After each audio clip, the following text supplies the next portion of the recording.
इस लेक्चर में हम स्टडी करेंगे कि कैसे एक कंप्रेसर को एफिशिएंटली हम ऑपरेट कर सकते हैं, कौन कौन से स्टेप्स हैं जो हमें लेने चाहिए for efficient operation of compressed air systems. So number 1 is location of compressors. Location बड़ी इम्पोर्टेंट है कि कंप्रेसर की जो परफॉर्मेंस है वो इम्प्रूव होती है जब उसको हम ठंडी, साफ़ और ड्राई एयर उसको हम इनटेक पे दें। तो कंप्रेसर की लोकेशन हमेशा वहाँ पे होनी चाहिए जहाँ पे उसको ठंडी हवा, साफ़ हवा, और ऐसी जगह पे नहीं होनी चाहिए जहाँ पे डस्ट उड़ रही है या वहाँ पे कोई करीब में कूलिंग टावर लगा हुआ है। कूलिंग टावर के पास की जो हवा होती है वो गर्म हवा होती है और वो मॉइस्चर उसमें ज़्यादा होता है, तो हमने कंप्रेसर को वो हवा नहीं देनी। उसके बाद सेकंड है कूल एयर इनटेक। तो जब कूल एयर यानी कि ठंडी हवा हम कंप्रेसर को देते हैं तो उसकी एफिशिएंसी बढ़ जाती है और जो उसकी पावर कंजम्पशन है वो कम हो जाती है। तो ये हर 4 डिग्री जो अगर टेम्परेचर इनटेक जो एयर है जो कंप्रेसर के अंदर जा रही है, अगर वो 4 डिग्री बढ़े तो उससे एनर्जी कंजम्पशन 1% बढ़ जाती है। तो इसलिए हमें ठंडी हवा कंप्रेसर के इनटेक पे देनी चाहिए। तो ये एक टेबल है जो कि शो कर रहा है कि कितनी पावर सेव हुई जब हमने जो एयर है उसको ठंडा कूल डाउन करके हमने भेजा। तो ये आप देख सकते हैं कि 10 डिग्री पे 1.4% ज़्यादा पावर सेव हुई और 43 डिग्री पे -5.8% ज़्यादा पावर कंज्यूम होगी। अच्छा जी, उसके बाद नेक्स्ट है डस्ट फ्री एयर। हमने कंप्रेसर को जो एयर देनी है वो डस्ट फ्री होनी चाहिए, तो इसके लिए एयर फिल्टर्स भी यूज़ होते हैं। और जो डस्ट है वो बेसिकली जो इंटरनल कंपोनेंट्स हैं कंप्रेसर के, उनकी जो वियर एंड टियर है मूविंग पार्ट्स की, उसको अफेक्ट करती है। तो इससे लाइफ कम हो जाती है कंप्रेसर की और उसकी मेंटेनेंस बढ़ जाती है और इसकी एनर्जी कंजम्पशन भी बढ़ जाती है। तो जो एयर है उसकी क्लीनिंग होती है एयर फिल्टर। जिस तरह की गाड़ी के अंदर एयर फिल्टर लगे होते हैं, उनका काम क्या होता है कि इंजन के अंदर हवा को साफ़ करके उसको डस्ट पार्टिकल से क्लीन करके उसको अंदर भेजा जाए। तो इसके बाद है जी ये टेबल है, ये टेबल यही शो कर रहा है कि जो effect of pressure drop across air filter on power consumption, यानी कि जो प्रेशर ड्रॉप होता है एयर फिल्टर में वो प्रेशर ड्रॉप होता है ड्यू टू द जो फिल्टर का जो मटेरियल है वो, क्योंकि आपको पता है कि वो पोरस मटेरियल होता है, उसके अंदर थोड़े थोड़े सुराख होते हैं, तो वहाँ से प्रेशर कुछ ना कुछ ड्रॉप होता है, तो उस वजह से पावर जो है वो कंजम्पशन बढ़ जाती है। उसके बाद है ड्राई एयर इनटेक। जो हमने कहा कि जी एक तो हवा ठंडी हो, दूसरा क्लीन हो, तीसरा वो ड्राई भी होनी चाहिए, उसके अंदर वाटर कंटेंट मॉइस्चर कम से कम होना चाहिए। तो हमें उसको ऐसी जगह पे नहीं लगाना जहाँ पे कंप्रेसर को ऐसी जगह पे इंस्टॉल नहीं करवाना जहाँ पे मॉइस्चर कंटेंट ज़्यादा होता है, जैसे कि मैंने आपको बताया कि कूलिंग टावर के करीब उसको नहीं होना चाहिए। उसके बाद है जी एलिवेशन, कि एलिवेशन उसकी हाइट कितनी रखी जाए, कंप्रेसर की जो फिटिंग है इंस्टॉलेशन है उसको कितनी हाइट पे होना चाहिए। तो एक जो रूल है कि कंप्रेसर जो है वो जब उसकी हाइट ज़्यादा होती जाती है तो वो ज़्यादा पावर कंज्यूम करता है एज़ कम्पेयर टू जो कंप्रेसर है जो कि एट सी लेवल लगा है वो। तो इससे कंक्लूड हम ये कर सकते हैं कि अगर ग्राउंड लेवल पे कंप्रेसर लगा हुआ है तो वो कम पावर कंज्यूम करेगा as compared to compressor which is located on some higher floors, यानी कि first floor, second floor, third floor पे उसकी पावर बढ़ती जाएगी, पावर कंजम्पशन बढ़ती जाएगी। उसके बाद है जी कूलिंग वाटर सर्किट। तो जो परफॉर्मेंस है कंप्रेसर की वो डिपेंड करती है effectiveness of intercoolers and after cooler. Intercooler क्या होते हैं और आफ्टर कूलर्स क्या होते हैं? इंटरकूलर जो होते हैं वो हर स्टेज यानी कि दो जो स्टेजेस के दरमियान जो कूलिंग है एयर की वो उसको करते हैं, यानी कि दो स्टेजेस के दरमियान जो वाटर की कूलिंग एयर की कूलिंग है वो इंटरकूलर करता है। और आफ्टर कूलर जो है जो आउटपुट है एयर कंप्रेसर की उसको कूल डाउन करता है। तो इंटरकूलिंग और आफ्टर कूलिंग से जो एफिशिएंसी है वो कंप्रेसर की बढ़ जाती है। तो इस वजह से इन इंटरकूलर और आफ्टर कूलर की इफेक्टिवनेस भी अच्छी होनी चाहिए, यानी कि हीट एक्सचेंजर जो लगे हुए हैं जो कि कूल कर रहे हैं इंटरमीडिएट स्टेजेस पे और फाइनल स्टेज पे, उनकी इफेक्टिवनेस अगर ज़्यादा होगी तो ज़्यादा होगी। जो हीट एक्सचेंजर है इस केस में वो ख़राब हो जाते हैं with the passage of time due to the water contamination. Water के अंदर जो स्केलिंग होती है, जो उसके अंदर TDS होते हैं वो स्केलिंग करते हैं, इसकी वजह से हीट ट्रांसफ़र कम होता है। तो इसलिए इन हीट एक्सचेंजर्स की पीरियोडिक जो मेंटेनेंस है वो भी हमें करनी पड़ती है to improve the efficiency of compressor. तो ये जो टेबल है ये शो कर रहा है कि अफेक्ट ऑफ अल्टीट्यूड यानी कि हाइट का क्या अफेक्ट होता है on the performance of compressor. उसके बाद है जी efficacy of inter and after coolers. ये भी वही चीज़ है जो पहले मैंने आपको बताई कि कितना एफिशिएंसी यानी कि इंटरकूलर और आफ्टर कूलर अगर ज़्यादा अच्छे तरह से हो रहा है, उनके हीट एक्सचेंजर जो इंटरकूलर और आफ्टर कूलर में हीट एक्सचेंजर लगे हैं वो अच्छी तरह से काम कर रहे हैं, तो इससे कंप्रेसर की परफॉर्मेंस बढ़ जाएगी, उसकी एफिशिएंसी बढ़ जाएगी। तो ये टेबल जो है ये इसी चीज़ को शो कर रहा है कि अगर हम फर्स्ट स्टेज सेकंड स्टेज पे इनलेट टेम्परेचर को कम कर दें, ठीक है, यानी कि अगर वो 26 से कम करके 21 पे ले आएँ और इससे जो है कूलिंग जो है चिल्ड वाटर कूलिंग वो भी कम हो जाएगी। तो लेकिन ये कि उससे शाफ्ट पावर भी हमें कम चाहिए, 76.3 से कम होके वो 74.2 हो जाएगी, यानी कि उसकी जो पावर कंज्यूम कर रहा है कंप्रेसर वो अब कम करेगा। यानी कि पहले अगर स्पेसिफिक एनर्जी कंजम्पशन 4.9 थी तो वो अब एनर्जी कंजम्पशन कम होके 4.7 पे आ सकती है।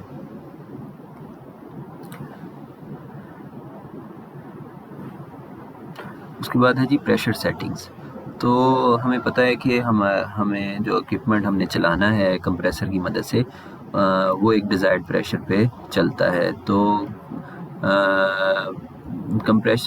जो कंप्रेसर होते हैं वो एक प्रेशर रेंज के ऊपर चलते हैं, जो कि एक रेंज हमें बताई जाती है कि एक लोडिंग प्रेशर है और एक अनलोडिंग प्रेशर है। लोडिंग प्रेशर मिनिमम प्रेशर, यानी कि अगर एक मशीन ने 7 kg पर सेंटीमीटर स्क्वायर पे चलना है तो लोडिंग जो है वो हमने सेट कर देनी है कि अगर 6 पे आ जाता है रिसीवर टैंक का प्रेशर तो वो कंप्रेसर स्टार्ट हो जाएगा। और अनलोडिंग यानी कि कट ऑफ कब होगा? जब वो 7 kg पर सेंटीमीटर स्क्वायर यानी कि जो डिज़ायर्ड प्रेशर है हमारा रिसीवर टैंक में वो पूरा हो गया है, तो वो कंप्रेसर को कट आउट कर देगा, यानी कि उसको स्विच ऑफ कर देगा। तो ये टेबल है जो कि हमें बता रहा है typical power savings through pressure reduction. जो अगर हम प्रेशर रिड्यूस करें तो उससे हमारी कितनी पावर सेविंग होगी। तो ये परसेंटेज ऑफ सेविंग है कि हम अगर प्रेशर रिड्यूस करते हैं फ्रॉम 6.8 टू 6.1 तो सिंगल स्टेज में कितनी पावर सेविंग है? 4%, 2 स्टेज में 4% और 2 स्टेज एयर कूल्ड में 2.6%। सिमिलरली अगर 6.8 बार से हम 5.5 बार पे आते हैं तो हमारी पावर सेविंग जो है 9%, 11% और 6.5% होगी। अच्छा जी, उसके बाद है जी next parameter reducing delivery pressure. तो ज़ाहिर बात है कि हम अगर हमारा डिलीवरी प्रेशर जो कि पहले 7 केजी पर सेंटीमीटर स्क्वायर था, अगर हम उसको डिलीवरी प्रेशर को कम करते हैं तो reduction in the delivery pressure by 1 bar in a compressor would reduce the power consumption by 6 to 10%। Obvious सी बात है कि अगर हमारा डिज़ायर प्रेशर कम हो जाता है तो ज़ाहिर बात है कंप्रेसर कम देर के लिए चलेगा और उससे पावर जो कंजम्पशन है वो भी कम होगी। उसके बाद है जी compressor modulation by optimum pressure settings. ये सेटिंग्स हम वहाँ पे करते हैं जहाँ पे बड़ी फैक्ट्री है और ज़्यादा कंप्रेसर लगे हुए हैं, यानी कि वहाँ पे one more than one compressor feeds a common header, यानी कि कॉमन रेजरवायर को वो सारा बहुत सारे कंप्रेसर एक कॉमन रिसीवर में आ रहे हैं, अपनी सप्लाई दे रहे हैं। तो कंप्रेसर जो है वो अब इस तरह से ऑपरेट होना चाहिए कि cost of compressed air generation is minimum. तो इस तरह से हमने ऑपरेशन करना है, कौन से कंप्रेसर को कितने टाइम के लिए ऑन करना है और कौन सा किस कैपेसिटी पे चलाना है कि हमारी जो एनर्जी यूटिलाइजेशन है वो मिनिमम हो। और तो इसके लिए डिफरेंट कंडीशंस हैं। सबसे पहली है कि if all compressors are similar, यानी कि सारे कंप्रेसर एक जैसे हैं, तो फिर जो सेटिंग है प्रेशर की can be adjusted such that only one compressor handles the load variation whereas other operate more or less at full load। यानी कि सारे बाकी जो कंप्रेसर्स हैं वो सारे फुल लोड पे चलेंगे और एक जो कंप्रेसर है उनमें से वो सिर्फ ऑन ऑफ होगा जब कोई प्रेशर की वेरिएशन आती है, यानी कि प्रेशर अगर मिनिमम होता है तो वो एक कंप्रेसर ऑन हो जाएगा, अगर वो मैक्सिमम पे जाता है तो वो एक ही कंप्रेसर दोबारा से ऑन हो जाएगा। अच्छा, ये दूसरी कंडीशन है if compressors are of different sizes, यानी कि डिफरेंट साइज़ के कंप्रेसर लगे हुए हैं, कोई छोटा है कोई बड़ा है, तो the pressure switch should be set such that only the smallest compressor is allowed to modulate, यानी कि बड़े कंप्रेसर्स को हम नहीं छेड़ेंगे, उसकी जो रनिंग है वो एज सच चलती रहेगी, लेकिन छोटे कंप्रेसर को ऑन ऑफ हम करेंगे। अच्छा, नंबर 3 पॉइंट है in different types of compressors are operated together, यानी कि कोई टाइप्स डिफरेंट हैं, कोई पॉजिटिव डिस्प्लेसमेंट है, दूसरा रोटरी है या तीसरा सेंट्रीफ्यूगल है, डिफरेंट टाइप्स के हैं। तो उसमें हम क्या करेंगे, unload power consumptions are significant, the compressor with lowest no load power must be modulated, यानी कि उस कंप्रेसर को ऑन ऑफ करेंगे, मॉड्यूलेट करेंगे जिसकी power consumption at no load is minimum. इसके बाद है जी in general the compressor with lower part load power consumption should be modulated, जिनकी पावर कंजम्पशन कम होती है उनको ही मॉड्यूलेट करें, यानी कि ये एक जनरल रूल है। और compressor can be graded according to their specific energy consumption. इसके अलावा हम उसकी ग्रेडिंग ऐसे भी कर सकते हैं कि एक कंप्रेसर ज़्यादा बिजली ले रहा है, कुछ कंप्रेसर कम बिजली ले रहे हैं, तो जो ज़्यादा बिजली ले रहे हैं उनको हम मॉड्यूलेट कर दें और जो कम बिजली ले रहे हैं उनको हम चलने दें।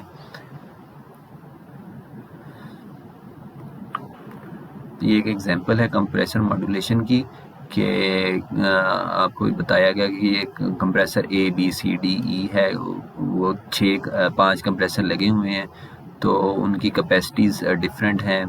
ऑन लोड पे वो कितने किलोवाट ले रहे हैं, अनलोड पे वो कितने किलोवाट ले रहे हैं, तो हमने से इसमें उसको मॉड्यूलेट करना है जो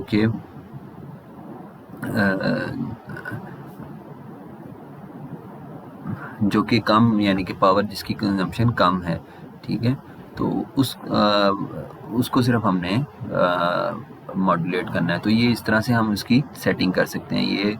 ये आगे इसकी एक्सप्लेनेशन है, तो ये एक इजी एग्जांपल है जो कि आप खुद इंशाल्लाह इसको देखेंगे तो आपको सॉल्व कर लेंगे। उसके बाद है जी next segregating low and high pressure air requirements. अब बहुत सारा इक्विपमेंट है जो हाई प्रेशर पे चलता है और बहुत सारा इक्विपमेंट जो है वो लो प्रेशर पे चलता है, तो दोनों के लिए अलहदा से सर्किट बनाना पड़ेगा।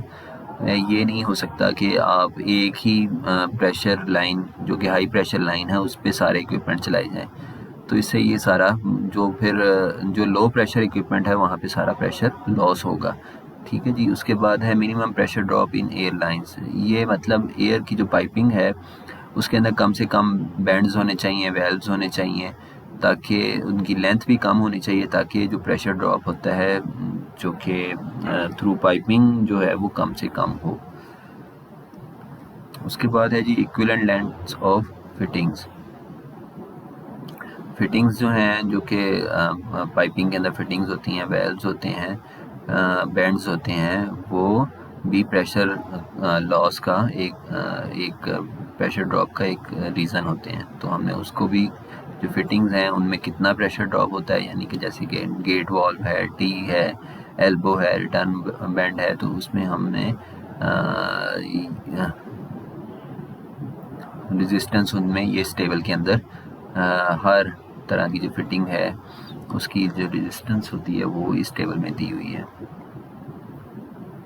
अच्छा जी, उसके बाद है blowers in place of compressed air system. बहुत सारे एप्लीकेशंस हैं जहाँ पे हमें कंप्रेस्ड एयर की बजाय हम ब्लोअर को भी यूज़ कर सकते हैं, जो कि लो प्रेशर रिक्वायरमेंट है। तो वहाँ पे हमें कंप्रेस्ड एयर को यूज़ नहीं करना चाहिए, बल्कि वहाँ पे एक सेपरेट अगर हम ब्लोअर यूज़ कर लें तो वो ज़्यादा एफिशिएंट होगा। उसके बाद है जी कैपेसिटी कंट्रोल ऑफ कंप्रेसर्स। ये कैपेसिटी जो है वो हम चेंज कर सकते हैं। मतलब हमने एक कंप्रेसर को फुल लोड पे नहीं चलाना, हमने उसको 60% पे चलाना है। तो 60% या 70% कैपेसिटी पे चलाने का मतलब ये होता है कि वो अपनी मैक्सिमम एफिशिएंसी पे चलता है। जैसे कि कार है, हम उसको मैक्सिमम स्पीड पे नहीं चलाते, बल्कि उसको 70-80 किलोमीटर पर आवर पे चलाएं, तो वो ज़्यादा फ्यूल कंजम्पशन उसकी बेहतर हो जाती है। तो इसी तरह ये मशीनरी भी है, अगर इसको फुल लोड पे चलाएंगे तो वो उसकी फ्यूल एफिशिएंसी कम होती जाएगी। अच्छा जी, उसके बाद है ऑटोमेटिक ऑन ऑफ कंट्रोल। तो ऑटोमेटिक ऑन ऑफ कंट्रोल आप समझ सकते हैं इसको कि जब वो डिज़ायर्ड प्रेशर अचीव कर लिया तो वो ऑफ हो जाएगा, और जब वो प्रेशर उसका लो कम होना शुरू होगा तो वो ऑटोमेटिकली स्टार्ट हो जाएगा। उसके बाद load and unload. Compressor is loaded when there is air demand. Air demand आगे पीछे से मशीन चलना शुरू हो गई है तो वो कंप्रेसर वो लोड हो जाएगा, उसमें वो अपना एयर डिलीवरी देना शुरू कर देगा। And unloaded when there is no air demand. तो अनलोडिंग में वो उसकी पावर कंजम्पशन काफ़ी ज़्यादा कम हो जाती है, तो वहाँ पे एयर डिमांड ना होने की वजह से वो फिर अनलोडेड कंडीशन पे चलता है, उसमें पावर कंजम्पशन कम होती है। Multi step control. उसके बाद है जी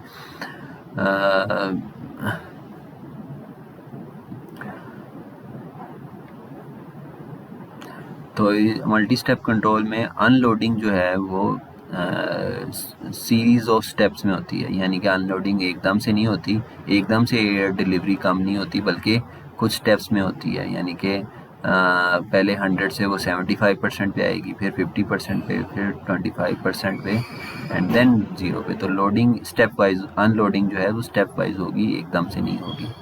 तो अनलोडिंग अगर स्टेप वाइज करें तो उससे जो पावर कंजम्पशन पे जो सेविंग होती है, पावर कंजम्पशन परसेंटेज जो है वो इस टेबल में दिखाई गई है। फिर इसके अलावा थ्रोटलिंग कंट्रोल। थ्रोटलिंग कंट्रोल का मतलब है कि सेंट्रीफ्यूगल कंप्रेसर जो हैं वो उनकी जो आउटपुट है वो कंट्रोल की जा सकती है using variable inlet guide veins. जैसे कि गाड़ी का जो थ्रोटल है, बाइक का इंजन देखा होगा या आपने मेहरान का इंजन देखा होगा, तो उसके अंदर एक बटरफ्लाई लगी होती है। तो वो बटरफ्लाई जो है वो इनटेक एयर की क्वांटिटी को कम ज़्यादा करती है। तो ये थ्रोटलिंग वेल्व के ज़रिए या वेरिएबल इनलेट गाइड वेन्स के ज़रिए हम उसकी आउटपुट को कंट्रोल करते हैं। उसके बाद है जी avoiding misuse of compressed air. यानी कि कंप्रेस्ड एयर को आपने अक्सर वर्कशॉप में, फैक्ट्रीज में देखा होगा कि वो उस कंप्रेस्ड एयर के साथ बहुत सारे ऐसे काम कर रहे हैं जो कि नहीं करने चाहिए। उनके लिए अल्टरनेट कोई ना कोई मेथड हमें तलाश करना चाहिए। ये इन कामों में से एक आता है बॉडी क्लीनिंग, यानी कि कोई वर्कर्स अंदर आ रहे हैं तो कंप्रेस्ड एयर के साथ अपने कपड़े वगैरह साफ़ कर लेते हैं, लिक्विड एजिटेशन, यानी कि लिक्विड अगर किसी टैंक में है तो उसको हिलाने के लिए, मिक्सिंग के लिए हम कंप्रेस्ड एयर यूज़ करते हैं। फ्लोर क्लीनिंग, आपने ये भी अक्सर देखा होगा वर्कशॉप्स के अंदर कि फ्लोर को वो क्लीन करते हैं। ड्राइंग एंड इक्विपमेंट कूलिंग, कोई अगर इक्विपमेंट हीटअप हो गया तो उसको कूल करने के लिए भी कंप्रेस्ड एयर। तो ये सारे ऐसे तरीके हैं कंप्रेस्ड एयर को ये ज़ाया करते हैं। तो इन पर्पसेस के लिए कुछ और भी हम मेथड्स को यूज़ कर सकते हैं कि हम बजाय इसके कि हम महंगा मेथड यूज़ करें, कंप्रेस्ड एयर को यूज़ करें। तो जैसा कि ये टेबल में दिखाया गया है कि जी जो न्यूमेटिक ग्राइंडर है जो कि कंप्रेस्ड एयर के साथ चलता है, तो वो पावर कंज्यूम कर रहा है 10.2 किलोवाट, जबकि एक इलेक्ट्रिक ग्राइंडर जो है वो उसकी जो पावर कंजम्पशन है 1.95 से, यानी कि 3 to 4 टाइम्स जो है एनर्जी सेव हो सकती है अगर हम न्यूमेटिक यानी कि जो हवा से चलने वाला ग्राइंडर उसकी बजाय हम इलेक्ट्रिक ग्राइंडर यूज़ करें। इसके अलावा और भी बहुत सारी एप्लीकेशन हैं। कन्वेइंग एप्लीकेशन, मतलब हमने कुछ गुड्स या ट्रांसफ़र करने हैं वो कन्वेयर बेल्ट से, वो अगर न्यूमेटिकली ऑपरेटेड है तो वो ज़्यादा पावर लेगा बजाय इसके कि अगर हम उसको इलेक्ट्रिक सोर्स से बिजली दें। इसके अलावा क्लीनिंग के लिए हम ब्रशेज़ यूज़ कर सकते हैं जो कि मशीन के ऊपर से डस्ट वगैरह रिमूव करने के लिए, और ब्लोअर्स यूज़ कर सकते हैं बजाय इसके कि हम कंप्रेस्ड एयर यूज़ करें। तो कंप्रेस्ड एयर जो है वो ज़्यादा कॉस्टली पड़ेगी। इसके अलावा हम जो पाइपिंग है उसके अंदर एयर लीकेजेस होती हैं, मतलब पाइपिंग के अंदर लीक है, वेल्व्स के अंदर लीक है, तो हम इन लीकेजेस को अगर हम डिटेक्ट कर लें और उनको ख़त्म करें तो हमारा जो सिस्टम है वो ज़्यादा बेहतर होता जाएगा और उसमें उसकी एफिशिएंसी बढ़ेगी। तो ये टेबल्स बता रहे हैं कि जी कॉस्ट क्या आएगी कंप्रेस्ड एयर लीकेज की। इसके अलावा ऑरिफिस से कितनी लीकेज होती है, ठीक है जी। उसके बाद ये लीकेज जो है जो एयर सिस्टम है, कंप्रेस्ड एयर सिस्टम, उसके अंदर लीकेज को हम कैसे फाइंड आउट कर सकते हैं, उसको मेजर करने का क्या तरीका है। इसके लिए सबसे पहले जितना भी इक्विपमेंट है जो कंप्रेस्ड एयर पे चल रहा है उसको बंद कर दें, ठीक है जी। उसके बाद कंप्रेसर को चलाएं और देखें कि जी कितना जो उस कंप्रेसर को ना आपने उस जो डिज़ायर्ड प्रेशर है, यानी कि अगर फ़र्ज़ किया 7 kg पर सेंटीमीटर स्क्वायर तक हमारा इक्विपमेंट ऑपरेट होता है, तो हमने 7 kg पर सेंटीमीटर स्क्वायर पे तक उस कंप्रेसर को चलाना है। देन वो ये जो ऑन टाइम है, यानी कि कितनी देर कंप्रेसर चला, वो हमने स्टॉप वॉच पे नोट कर लेना है। एंड उसके बाद कितनी देर वो बंद रहेगा, मतलब दोबारा ऑन होने के लिए कितना टाइम लगाया, तो ये दोनों टाइम हमने नोट कर लेने हैं और इसको इस फार्मूले में पुट करेंगे जिसमें ऊपर टोटल टाइम है यानी कि ऑन टाइम है, और नीचे जो है ऑन प्लस ऑफ टाइम, दोनों टाइम ऐड हो गए। तो यहाँ से हमें पता चल जाएगा, हालांकि कोई भी इक्विपमेंट यूज़ नहीं हो रहा, कहीं भी इक्विपमेंट पे जो है एयर जो है वो यूज़ नहीं हुई, लेकिन फिर भी वो एक दफ़ा ऑन हुआ और उसके बाद कंप्रेसर ऑफ हुआ, तो ये ऑन ऑफ जो है ये due to the leakage of air हो रही है, ठीक है। सिस्टम के अंदर एयर लीकेज है, तो एयर लीकेज को इस फार्मूले से हम कैलकुलेट कर लेंगे, इसको पीरियोडिकली चेक करते रहेंगे। एयर लीकेज एक सर्टेन लेवल से बढ़नी नहीं चाहिए। ये एग्जांपल है जी, ये लीकेज टेस्ट एक सेंसर की मदद से होता है। तो ये लीकेज टेस्ट में ये आपको डाटा दिया गया है, और ये लीकेज जो भी हमने ऊपर फार्मूला डिस्कस किया कि ऑन कितनी देर रहा कंप्रेसर और ऑफ कितनी देर रहा, दोनों टाइम, और मल्टीप्लाई इसको कर देंगे विद क्यू इज़ उसका जो डिस्चार्ज है, टोटल जो डिस्चार्ज है कंप्रेसर का। तो ये हमारा अगर टोटल डिस्चार्ज 35 था तो 4.375 ये वेस्ट हो रहा है, लीक हो रहा है प्रेशर, एयर जो है वो लीक हो रही है, तो पूरे दिन की जो लीकेज है वो इतनी आ गई, और जो पावर हमारी वेस्ट हो रही है ड्यू टू द लीकेज वो हमने यहाँ से इस तरह से कैलकुलेट कर ली। तो लीकेज को डिटेक्ट करने के लिए जो सेंसर यूज़ होता है दैट इज़ का अल्ट्रासोनिक लीक डिटेक्टर। तो ये जो है लीक डिटेक्टर हमें जो पाइपिंग होती है उसके इंसुलेशन के ऊपर, कवरिंग्स के ऊपर भी, पाइपलाइंस पे, मैनीफोल्ड्स पे, हर जगह पे वो लीकेज को डिटेक्ट कर लेता है, और ये डिटेक्शन होती है अल्ट्रासोनिक वाइब्रेशन की मदद से। उसके बाद जी line moisture separator and traps, जो एयर के अंदर मैंने पहले भी बताया था कि मॉइस्चर होता है, तो मॉइस्चर आगे मशीनरी तक नहीं जाना चाहिए, मशीनरी को वो ख़राब करता है। तो ये मॉइस्चर रिमूव करना होता है हमने एयर से। तो all cooling and condensing of air should be carried out before the air leaves the receiver. तो जब एयर हम कंप्रेस कर लेते हैं तो वो स्टोरेज में आ जाती है टैंक में, तो वहाँ पे ही हमने सारी एयर को अंदर से मॉइस्चर को निकालना है, ऑयल भी निकालना है। लेकिन ऐसा होता नहीं है एक्चुअल में, फिर भी कुछ ना कुछ आगे चली जाती है। तो फिर इसके लिए ये है कि ब्रांच लाइन जहाँ पे भी हमने यूज़ करना है, मशीनरी हमारी पड़ी हुई है, वहाँ पे हम एक छोटी लाइन, मेन लाइन से एक छोटी लाइन लेते हैं, तो वो छोटी लाइन के जो है ना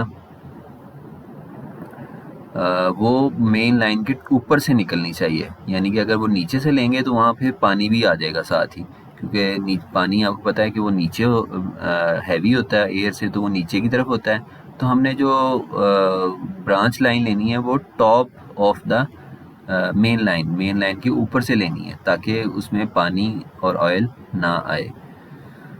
इसके अलावा मज़ीद अगर फिर भी ऑयल और पानी का मसला है, थोड़ा बहुत तो आएगा पानी, तो उसके लिए हमने एयर फ़िल्टर जो है वो ऑयल, वाटर और डर्ट तीनों को रिमूव करके फिर उसको मशीन के अंदर हम भेजेंगे, क्योंकि पाइपिंग के अंदर भी वक्त गुजरने के साथ साथ कुछ ना कुछ रस्टिंग और क्रोजन वगैरह होती है, स्केलिंग होती है, तो वो कुछ ना कुछ मशीन के अंदर आके उसको चॉक कर सकता है।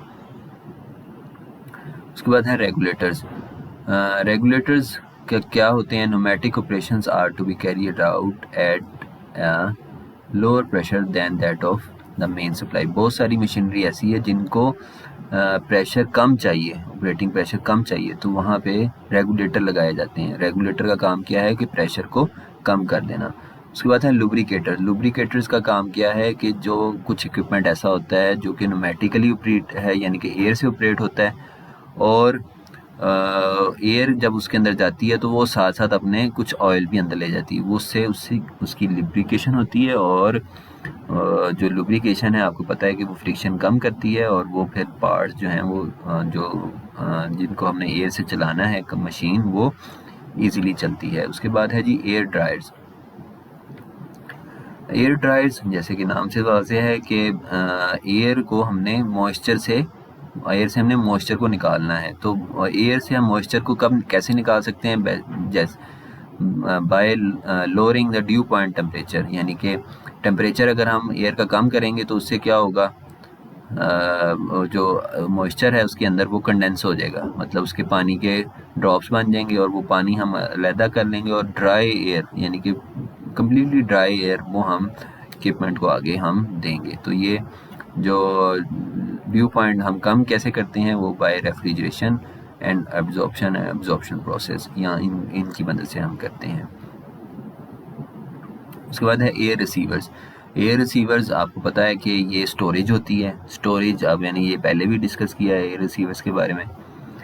तो स्टोर क्या करने का फ़ायदा क्या होता है कि जो भी वो फ्लक्चुएशन आती है लोड में, वो स्टोरेज जो है अगर हमारी अच्छी है तो फ्लक्चुएशन लोड के अंदर वो सारी जो है वो एयर जो रिसीवर्स जिनको बोलते हैं वो बेयर कर लेते हैं, तो हमें कंटिन्यूस और स्मूथ सप्लाई ऑफ एयर मिलती रहती है।